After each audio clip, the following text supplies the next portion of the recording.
Keep yourself in the loop of everything football on the Golden State Media Concepts Football Podcast. The latest news on and off the field, be it college football, Big Ten, SEC, Big 12, Pac-12, ACC to the NFL. We've got you covered. Listen to the Golden State Media Concepts Football Podcast.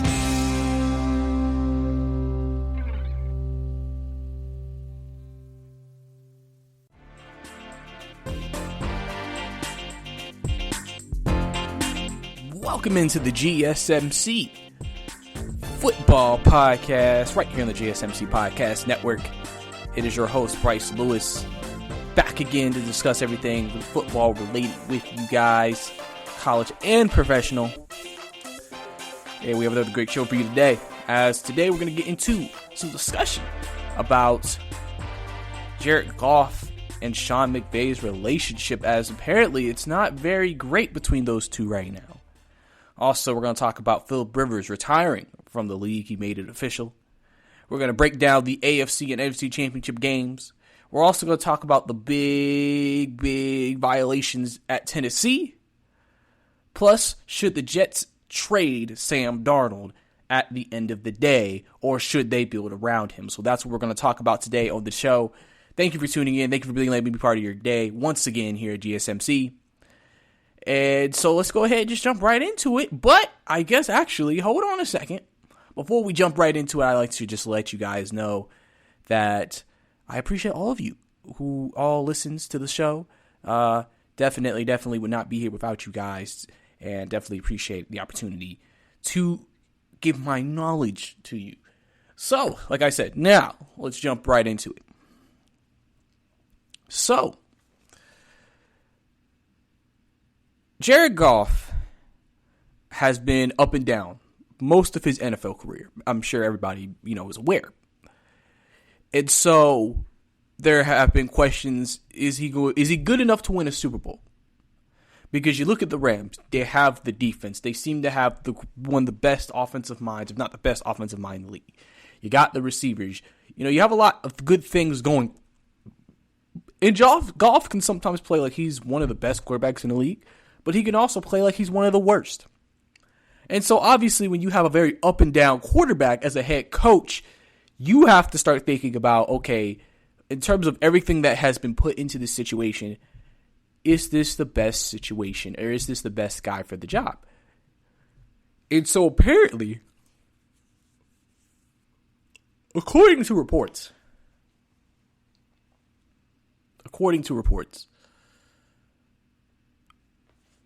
Sean McVay's and Jared Goff's relationship actually isn't as great as we think it is. Remember, we have not heard any rumblings about the relationship really most of the year.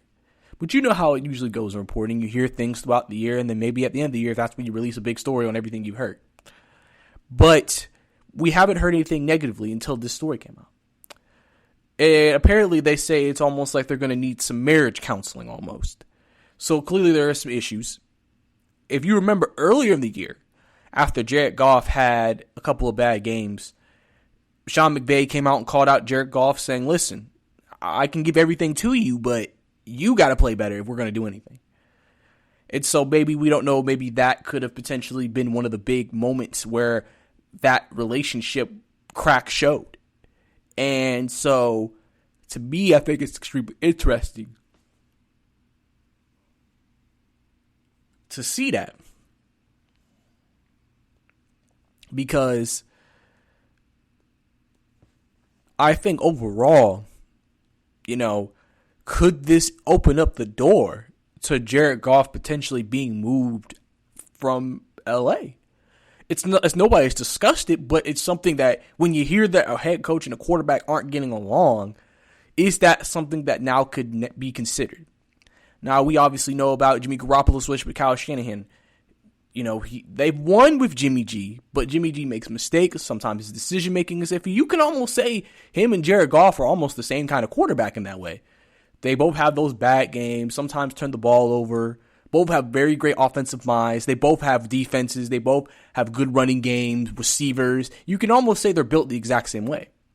But the issue is the common denominator, the quarterback. The quarterback is not consistent enough.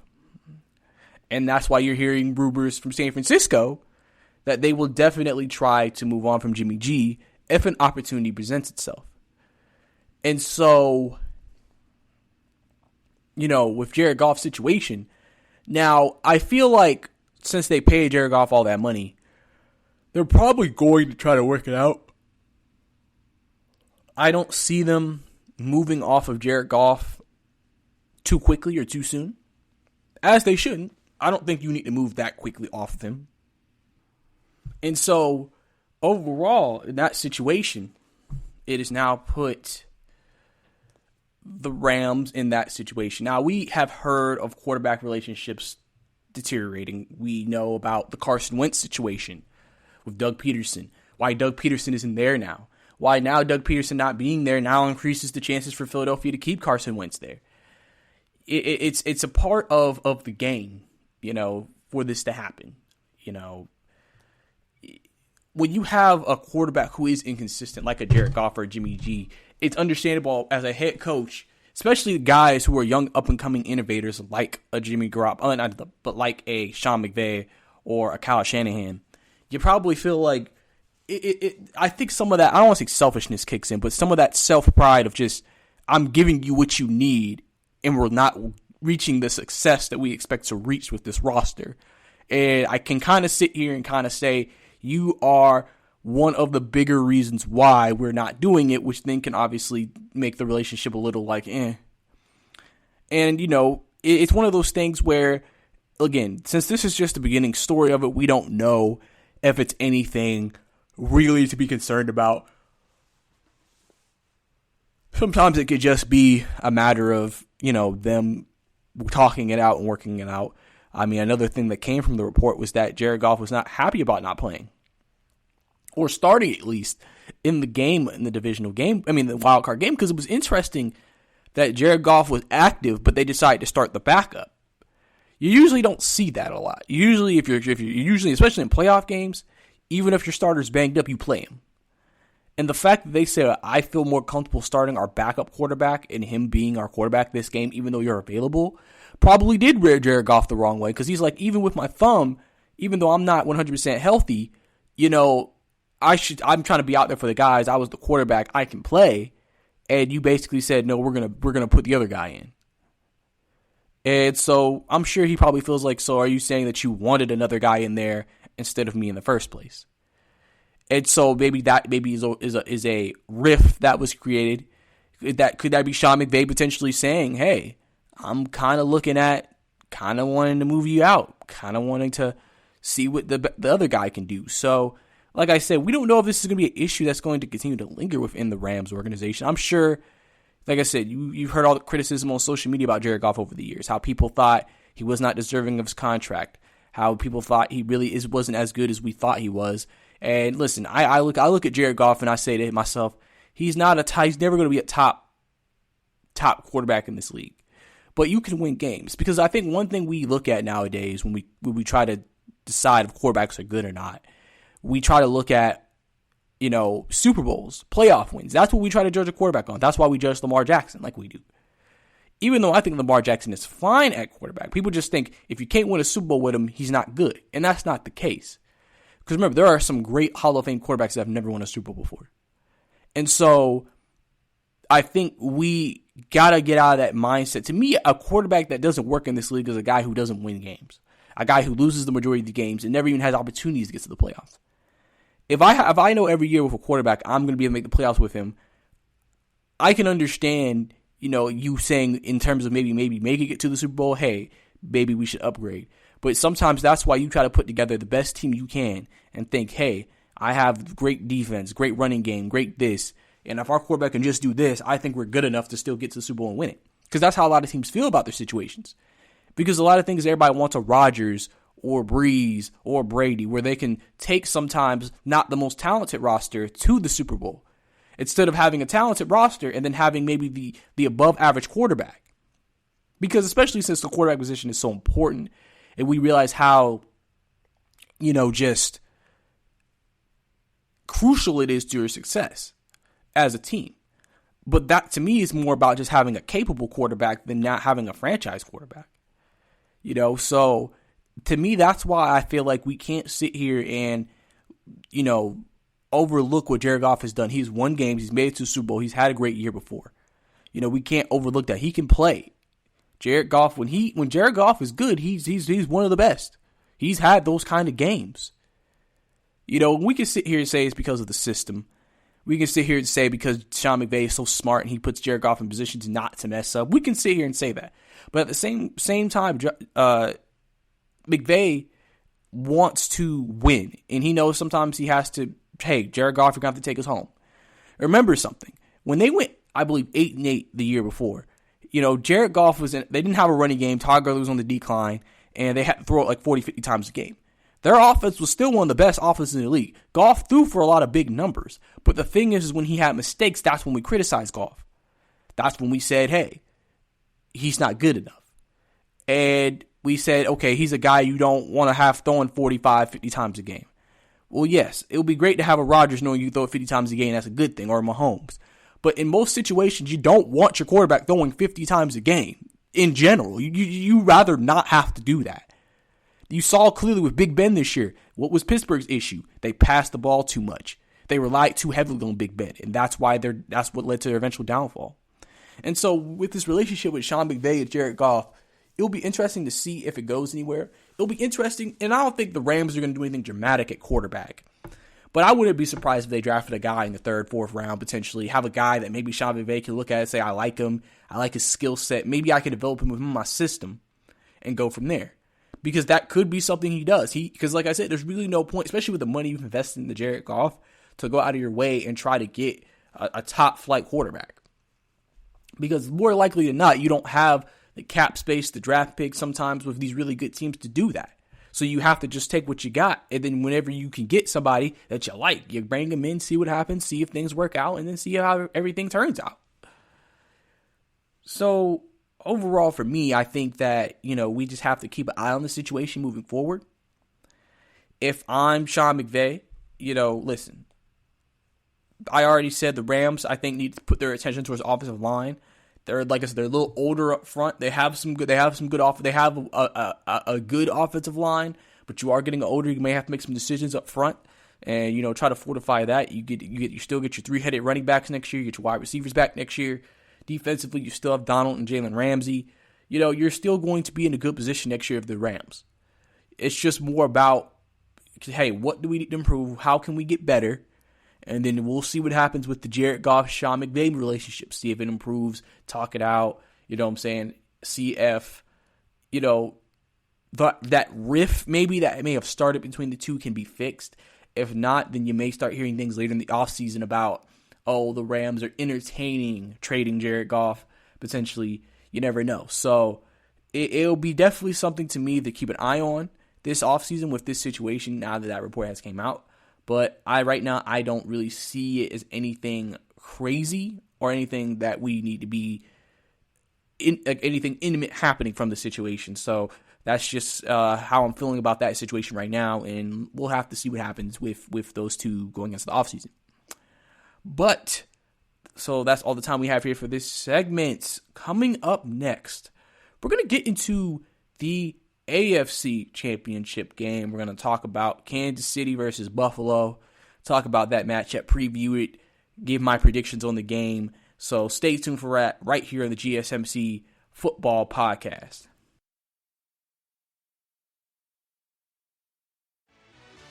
Are you looking for help for your fantasy football team? Check out the GSMC Fantasy Football Podcast. Get today's best advice on who to start, who to sit, even who you should draft. From sleeper picks to red-hot lineups, they got it all covered for you. That's GSMCpodcast.com/fantasy-football-podcast. We'll cover traditional leagues, dynasty, PPR, even IDP leagues. When you need fantasy help, there's just one show to hit up. Don't forget to like them on Facebook and follow them on Twitter. Visit GSMCpodcast.com for more info.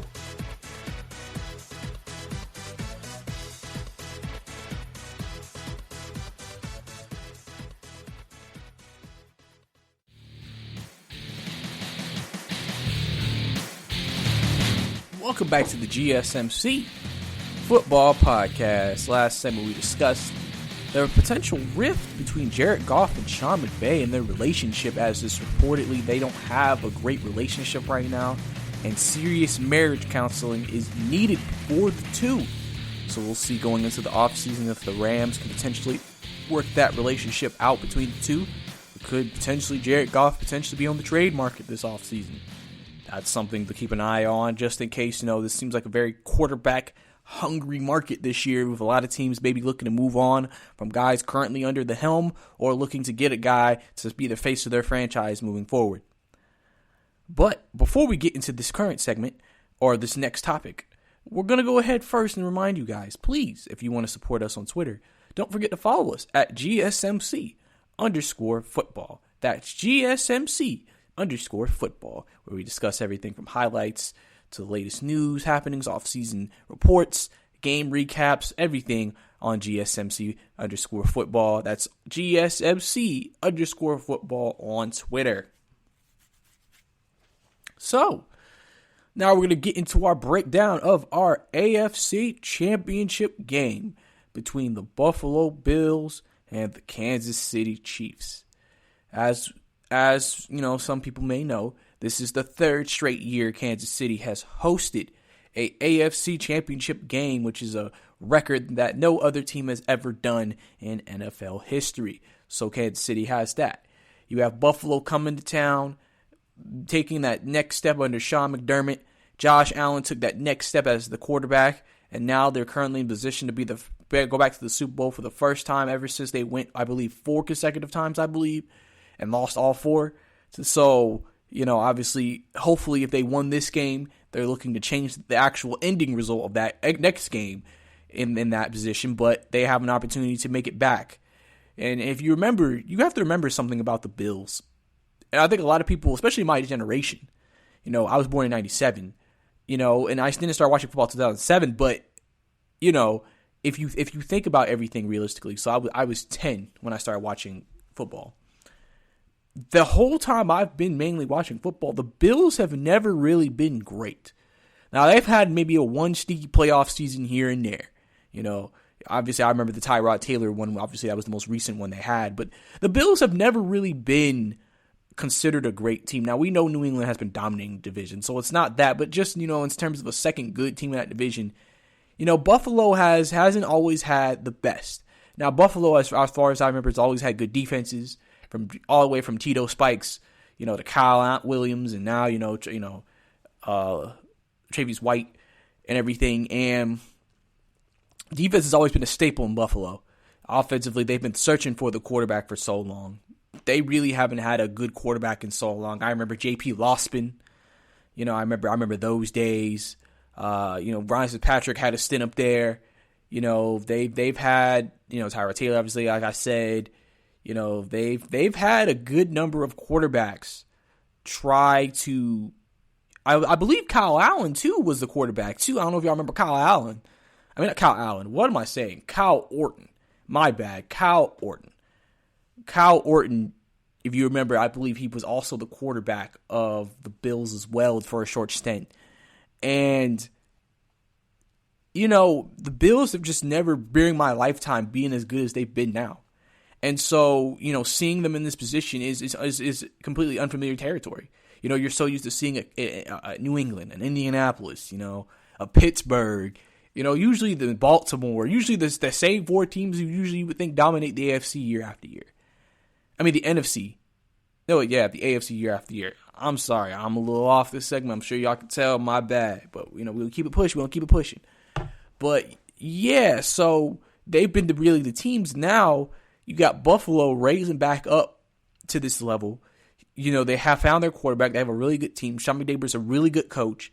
So you don't really see them falling off by any stretch of the imagination. And then you look at Kansas City, Kansas City has always pretty much been a good team since I've been, into football. They've never been a championship level team, but they've always been a good team. They've always been a team that every year is fighting for the playoffs. And then they've had some years, but they've struggled and weren't that great. It happens. But they've been usually competing a lot over the time I've been alive. They've had great running backs from Larry Johnson, Priest Holmes, the quarterback situation after Trent Green was their biggest issue. They couldn't find a guy who could be the guy.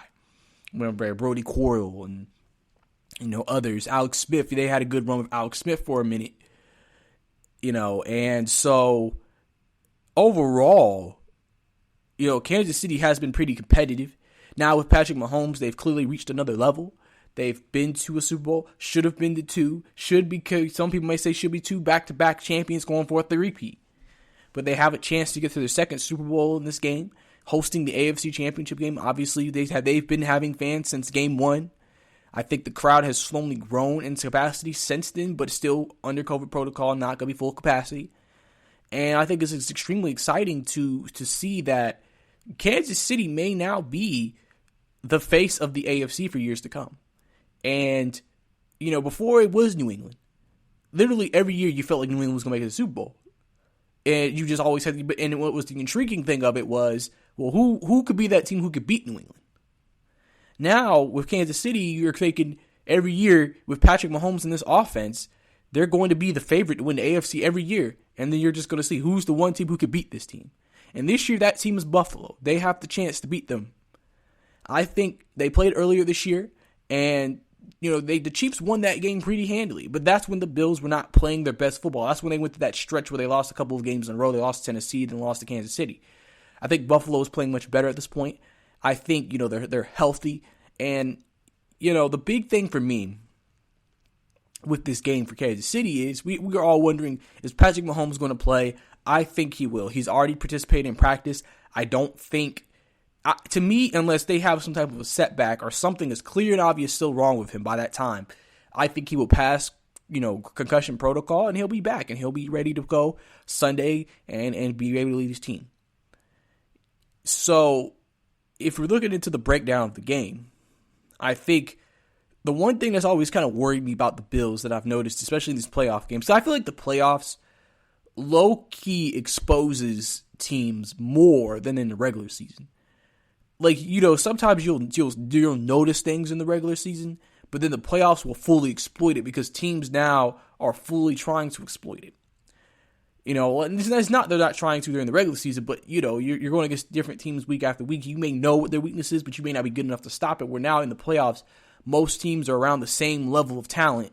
And a lot of teams, they made the playoffs. They're a good team. This isn't like it's not the Jaguars, You have a good team you're playing. And one thing that concerns me about the Bills is that their reliance on Josh Allen. That's one thing that you always worry about with teams when they rely so heavily. You can say it's with Kansas City. They rely too much on Patrick Mahomes at times, which I think is why I think people look at Clyde Edwards-Helaire coming back as a big addition because, they've had some big running games this year with Clyde Edwards-Helaire. Where the Buffalo, last year, Devin Singletary was a great breakout guy for them, played really well as a rookie. They drafted Moss this year, a rookie running back. You thought two running backs, okay, they're going to have a running back by committee, a pretty good running game. The running game hasn't really been that great, and Josh Allen's a big reason why the running game looks as the numbers they have. They haven't been able to run the ball consistently, and I think that's going to be a big game for them in this game. Now, if you want to get into a shootout with Kansas City, fine. Luckily, Buffalo does, you could say, maybe have the offensive potential to do that. But if I'm Buffalo in this game, I definitely want to be able to establish a running game. I don't want to make this a barn burner, okay, who's going to throw for more yards and more touchdowns? Because then you're playing that game of reliance. Okay, we're using Josh, you need to get us there. Okay, Patrick, you need to get us there. Patrick has shown he can do that. Josh has never been in this position before. He's never been a game away from the biggest game. He's never been in a situation where he's going against a quarterback a lot of the time that you may sit here and say, okay, he's better than you, but we're going to need you to play better than him. Because listen, a lot of people are going to still take Patrick Mahomes after Josh Allen or before Josh Allen at this point. And so overall, when you look at this situation moving forward, you got to think to yourself about what you're trying to do, what you're trying to get to at the end of the day, because you have to think about everything that you've done for yourself. The Bills have a good defense, not as great as last year, but have a good defense. The Chiefs have never had a great defense, but they've had a very turnover-prone defense. They can create turnovers. And they've been able to make key plays when needed. And so, to me, first, running games are going to be first important. And I think Clyde Edwards-Helaire might be back this week. But defense is going to be the second most important thing in this game. Because who's going to be able to hold up the most against the other team? You got White on Hill, so you have a good matchup there. You got those Buffalo linebackers having to go against Travis Kelce and safeties. You got on the other end, the Chiefs having to go against, Stephon Diggs and Cole Beasley and John Brown and the three tight ends they use, and they have a lot of different things going for them on both sides. But overall, I think in this game, after those first two, then you get to the quarterbacks to me. Because, of course, the quarterbacks are going to be who wins the game. But I think if one of those teams can establish that running game and play very well on the defensive end, maybe create some turnovers, that whoever that team is going to have the advantage in this game. As like I said, Kansas City has the experience. They've been here before. They've been here the last 2 years.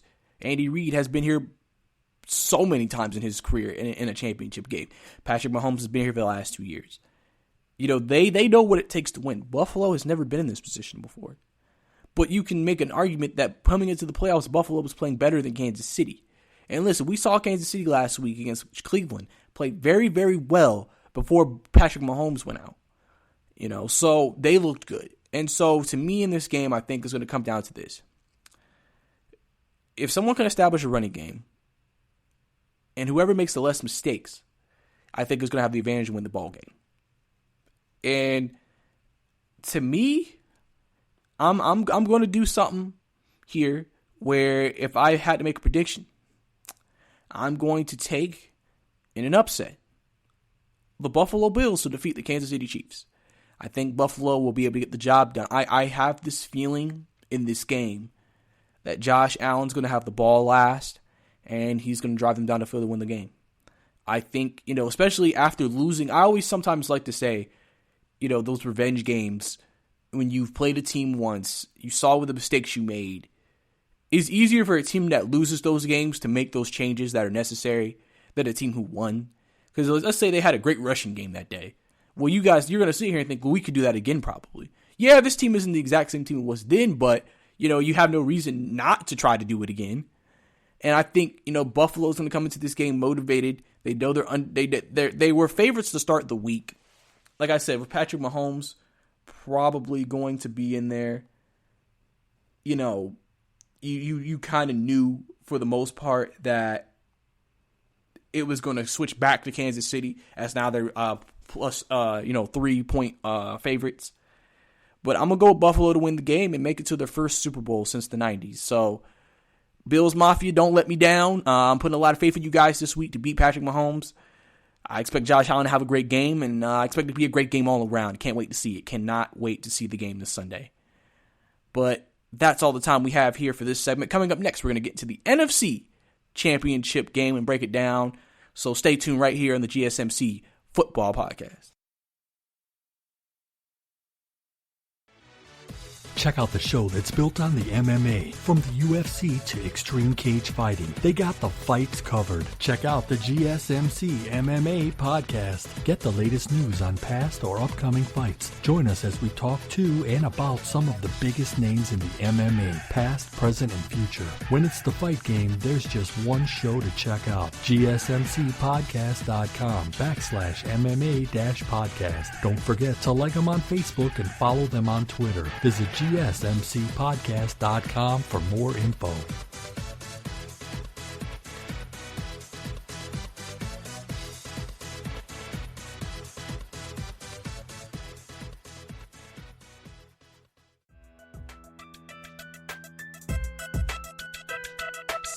Welcome back to the GSMC Football Podcast.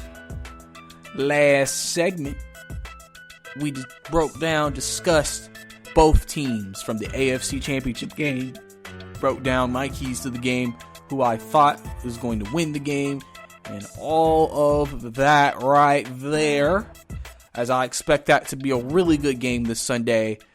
potentially maybe if I had to say which game was going to be the best game, I think offensively, that game may be the game when it comes to scoring that you may want to go watch. Now we're going to get into the next championship game.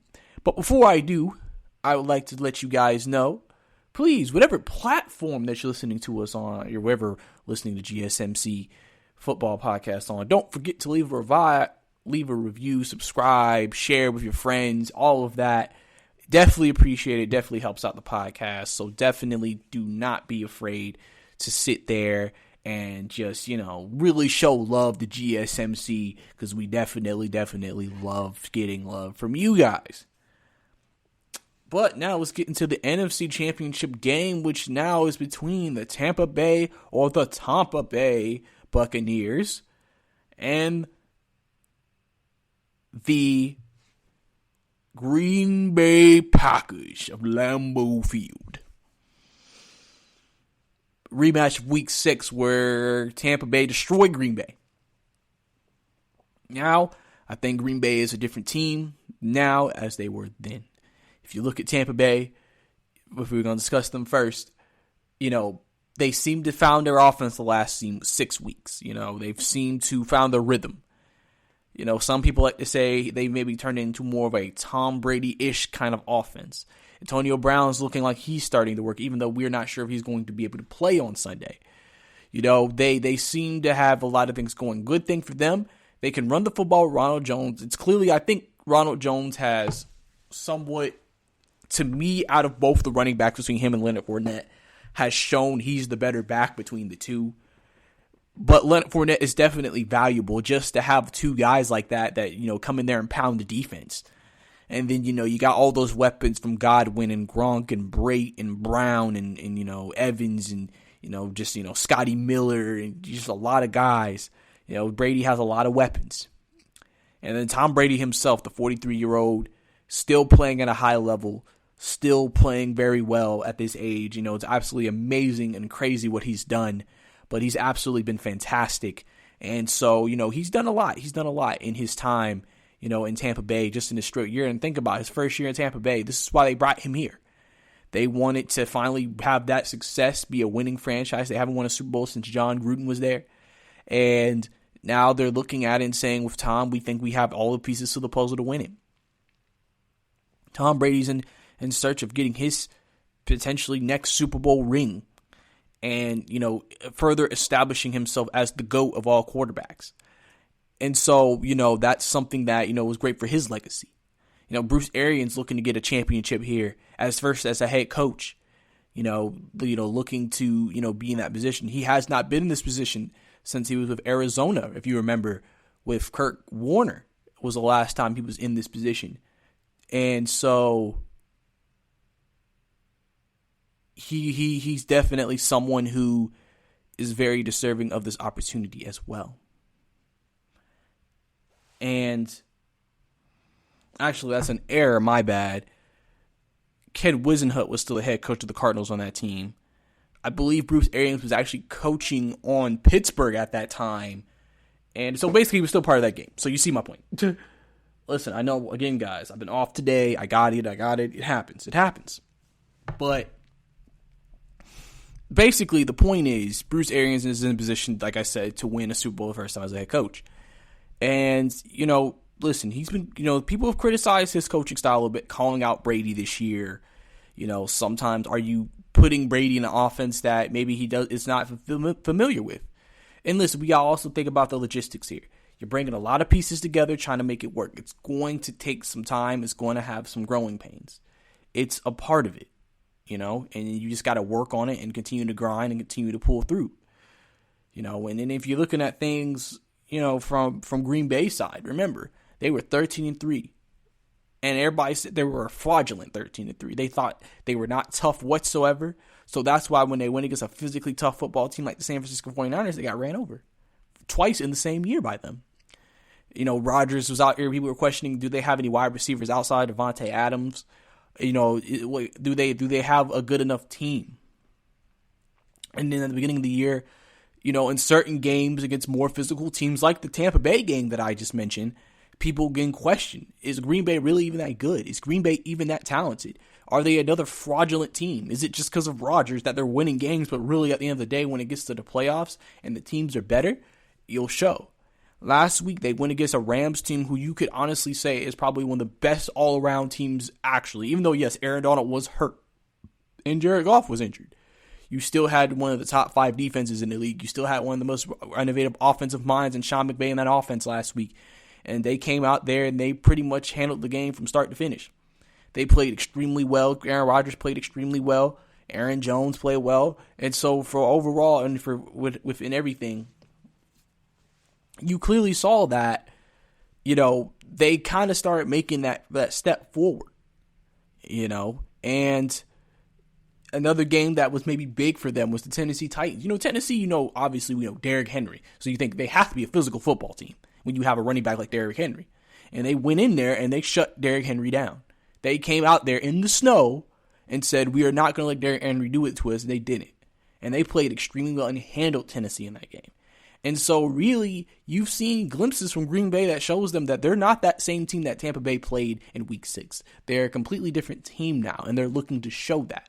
You have one of the best quarterbacks and probably the MVP of the league in Aaron Rodgers on your team. And you, like I said, you already know you have one of the best receivers, in the game, Devontae Adams. And I think one thing we have to also commend is the growth of everybody else. Robert Tonyan, a tight end, he's really showed up as a go-to target for Rodgers. You always see a big play for Tonyan every game, it feels like, when you watch Packer highlights. Valdez Scantling, Allison, all those guys, they've made improvements, because everybody was wondering why didn't, Green Bay try to upgrade the receiving core, but sometimes it's the second year thing. Their second year in Matt LaFleur's system, a product of the Sean McVay tree.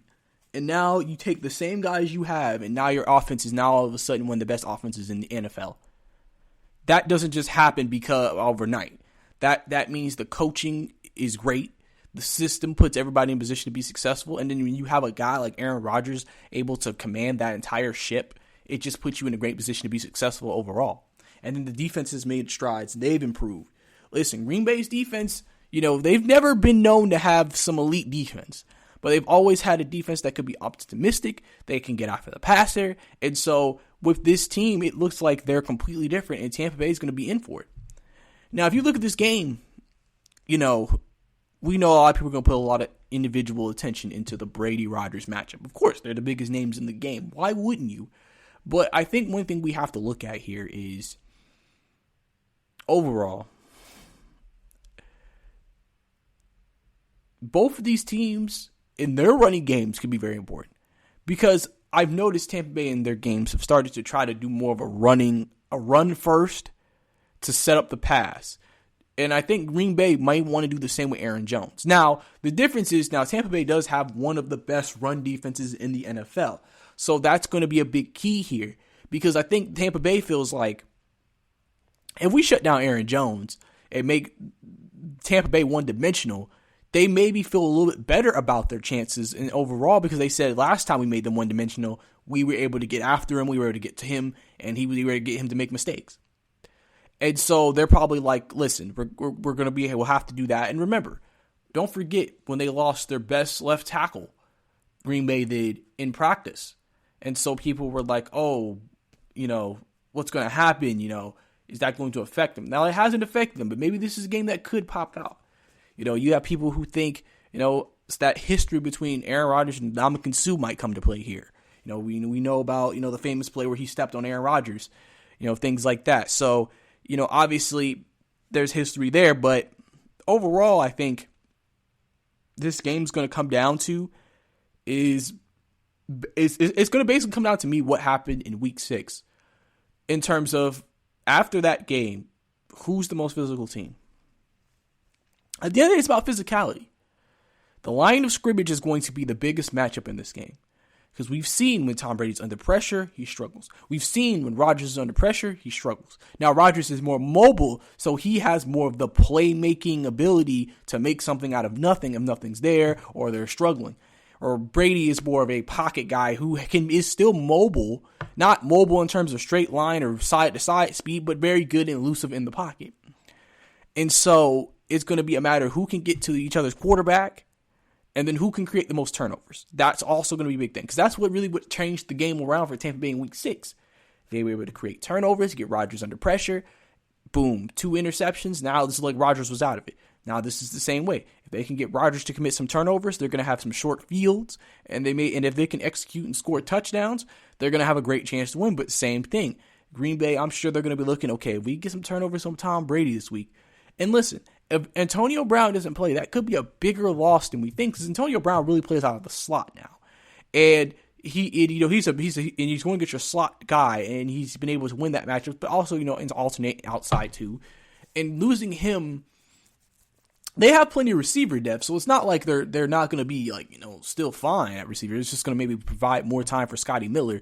But just having Antonio Brown being able to get open the way he does, kind of a chain mover. He's kind of became a chain mover for Tom Brady a little bit. I think having him not be there because he's a different kind of receiver to me than Chris Godwin and Mike Evans. That could maybe play a big role because now if you're coming into the game, it's like, okay, maybe we can put more attention on a Mike Evans or a Chris Godwin, which both haven't really played that well so far in the playoffs. They both haven't really had great games. So it's not even like their other receivers are really playing that best. Antonio Brown really, you could say, has been the best receiver for Tampa Bay the last couple of weeks. And so that's why it's kind of a big deal if he did end up missing the game. But overall, I think if you look at this game, I think in this game, I'm going to go with Green Bay. I think I'm going to go with Green Bay to win the game. I think Green Bay is going to get Brady under pressure, create some turnovers, and I think Rodgers is going to have a good day. I think this, to me, gives, even though, of course, on paper you think, oh, this is an NFC Championship game, it's going to be a close game, they're two great teams. Something tells me Green Bay might be in control of this game from start to finish. Like it's like we all feel like we always have that game every year that's just like you expect to be highly competitive and it's not. I mean, think about the NFC the last few years.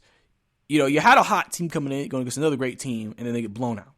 And I think this may be a game where if Green Bay gets up early and they get a rhythm going and a flow going early, it could be an extremely long day for Tampa Bay. Now, it could be a close game, which we hope it's a close game. I hope it's a close game. But I just have this weird feeling that this could result in maybe I'm not going to say like a 40-point defeat or anything like that, but a game where I think Green Bay could honestly control it from start to finish. So I'm going to take Green Bay to win this game. And so my Super Bowl pick is going to be the Green Bay Packers versus the Buffalo Bills in the Super Bowl this year, which I think is going to be an absolutely fantastic game. And so that is my prediction for the NFC Championship game. That's all the time we have here for this segment. Coming up next, we're going to get into some more NFL news. Phillip Rivers retiring, the big scandal at Tennessee, and should Sam Darnold potentially be the quarterback for the Jets this offseason? Stay tuned for all that right here on the GSMC Football Podcast. Check out the show built around the women of MMA. From the UFC to the extreme cage fighting, we got the fights covered. Listen. It's the Golden State Media Concepts Women's MMA Podcast. The latest news of upcoming fights, discussions of previous matches. Join us as we talk to and about the biggest names in women's mixed martial arts, past, present, and future. When it's the women's fight game, you know where to listen to. The Golden State Media Concepts Women's MMA Podcast.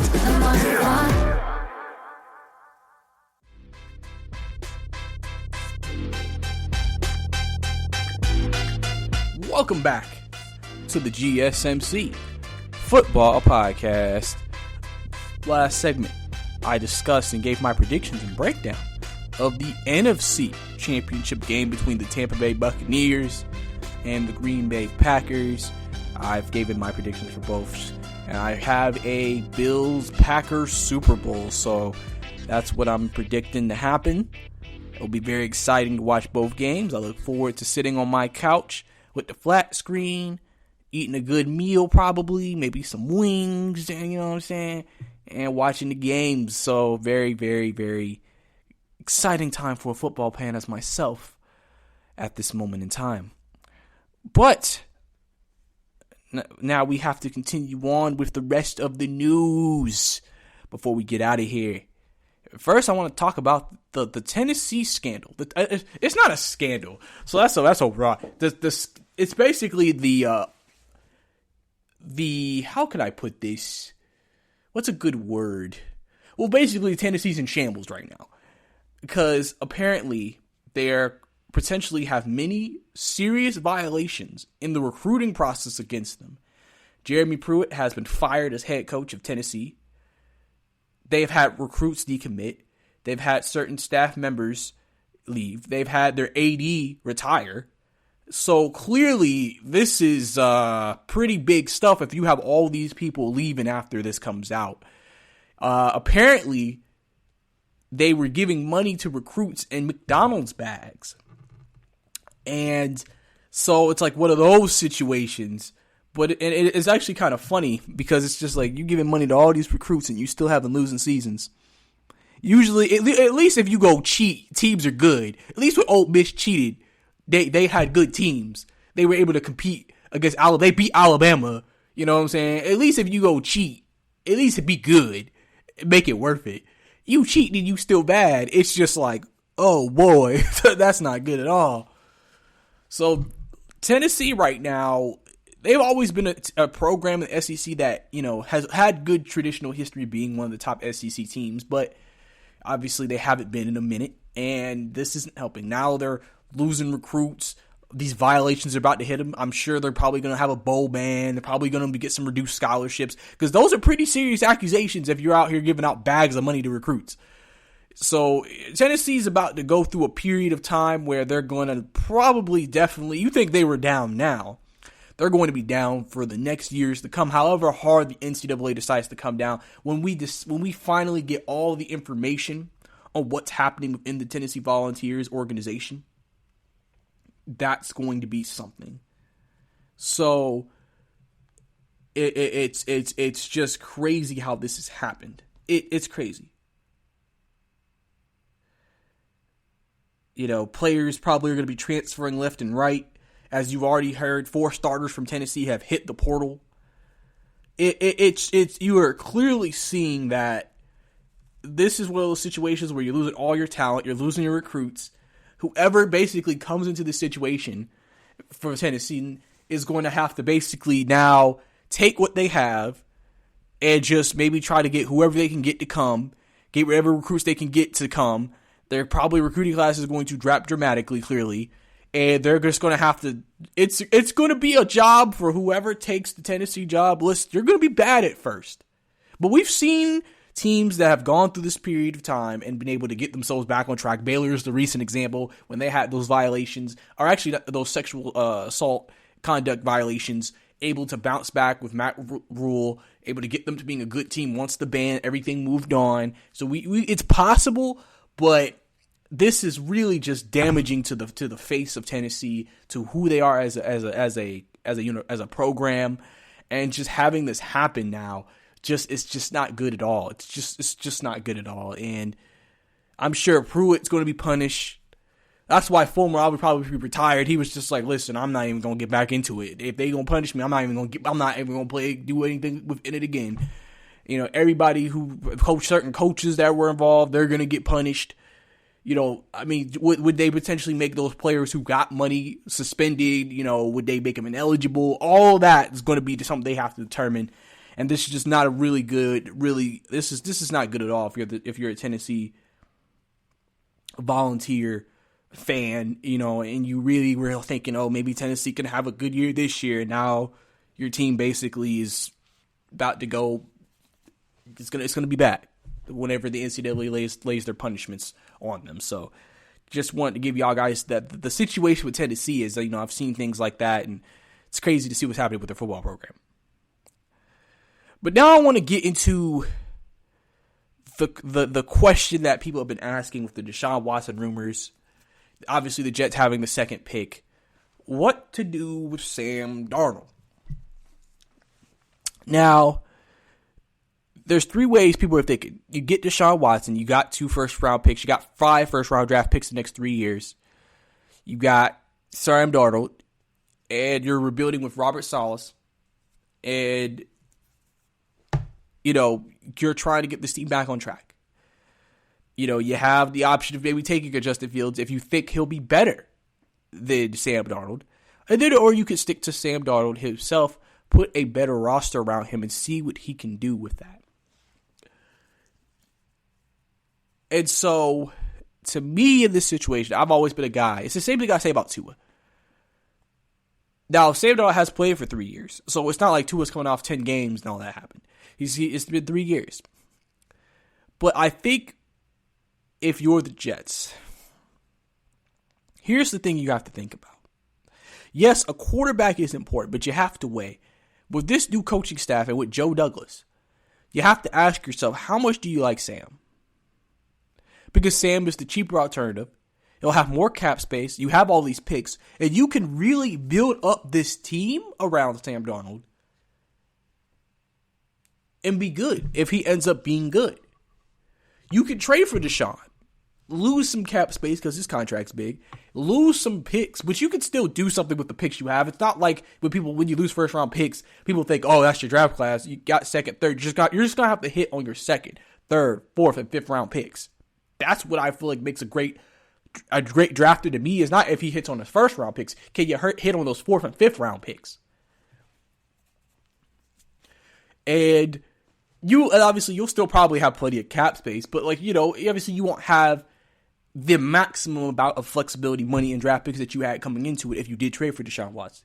And if you just feel you're basically the same situation, you're just basically maybe having a quarterback competition between him and Sam Darnold. Potentially, you still could trade Sam Darnold. There's been rumors that if the trade ever happened for Sam Darnold, Jets would take a second for him, a second round pick. So, that's a pretty high draft pick for a guy that you may drag for to be your starting quarterback. So, that's a question as well. Now, me, like I said, I think they should stick with Darnold, because I think just feeling like I feel like with Robert, the new head coach, I have this feeling he really wants to.